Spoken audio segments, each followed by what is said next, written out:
Now, just to set the ball rolling with me is Dr. Abhijit Bhattacharya and Dr. K.N. Siddiqui. So, most welcome. Before I hand it over to them to give their expert comments and also chip in with questions, I will set the ball rolling with a simple question to you. You have mentioned a very important term in clinical practice, permissive AKI.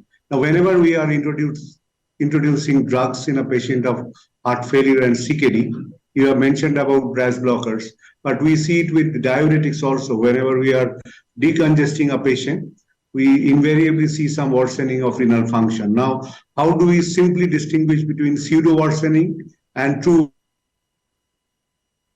worsening of renal function? And what is the cutoff point so that we know now it is time to reduce or stop diuretics? That's a very, very good question. And if you look at the evidence from quite large studies that after starting diuretic therapy, the GFR declines, and that's actually a good thing, which means the diuretics are effective. There is some volume contraction. Now, you asked a question, how do you distinguish between the two?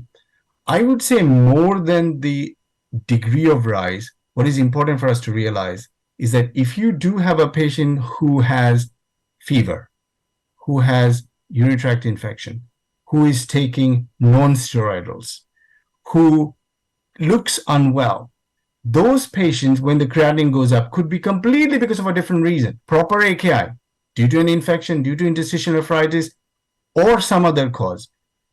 What we need to do is work together between cardiologists and nephrologists and carefully follow them.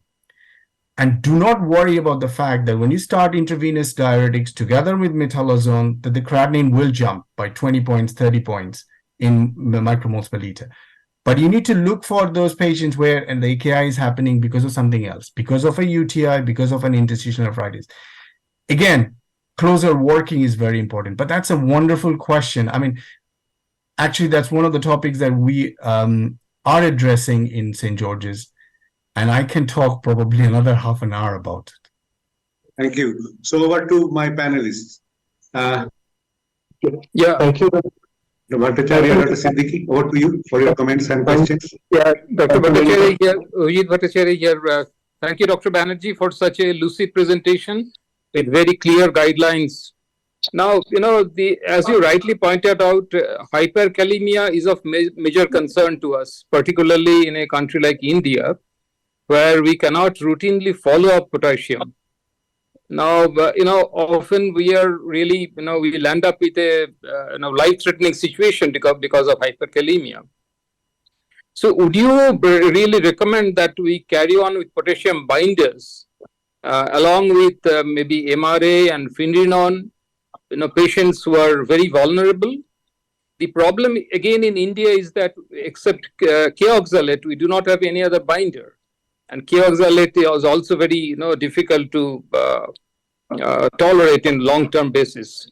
So what's your advice for us Indian doctors? That's a very good question. It's not just advice for Indian doctors. I think it's very true for UK doctors as well, particularly the ones who are not using potassium binders. So let me answer the question first. What do we advise when we don't have potassium binders? Here's my advice. Please start therapy when the potassium is less than 5. Do the next potassium if possible between 2 to 4 weeks.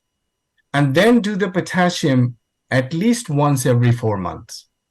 If the potassium is more than 5, stop therapy.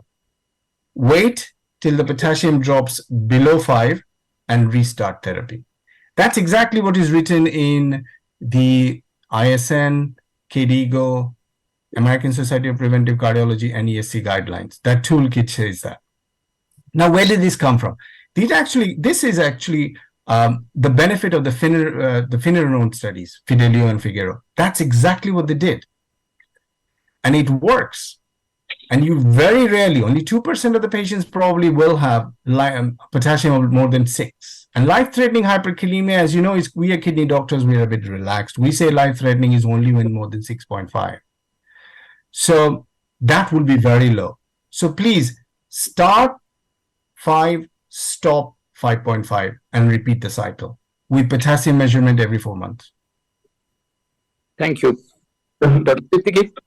Thank you, Dr. Banerjee, for your nice presentation. But this is really a very fearful condition, not only for the patients, but also for the doctors, because this sort of a cardiorenal syndrome which develops acute heart failure along with CKD. So one thing I would like to ask that, as Dr. Banerjee asked, that mineralocorticoids plays a very important role, in reducing the fibrosis. So should we, it should write mineralocorticoids to patient if they're getting benefit? And is it mandatory to check potassium every 4 months? Because I have seen in real world scenario that even in a span of 1.5 to 2 months, the potassium rises, and the patient also comes with more than 6 potassium, and we have to admit those patients. So should we always go according to a guideline, or we can choose, because we are always in a fear. Just one thing is that the potassium should not rise, but unfortunately it rises, number one.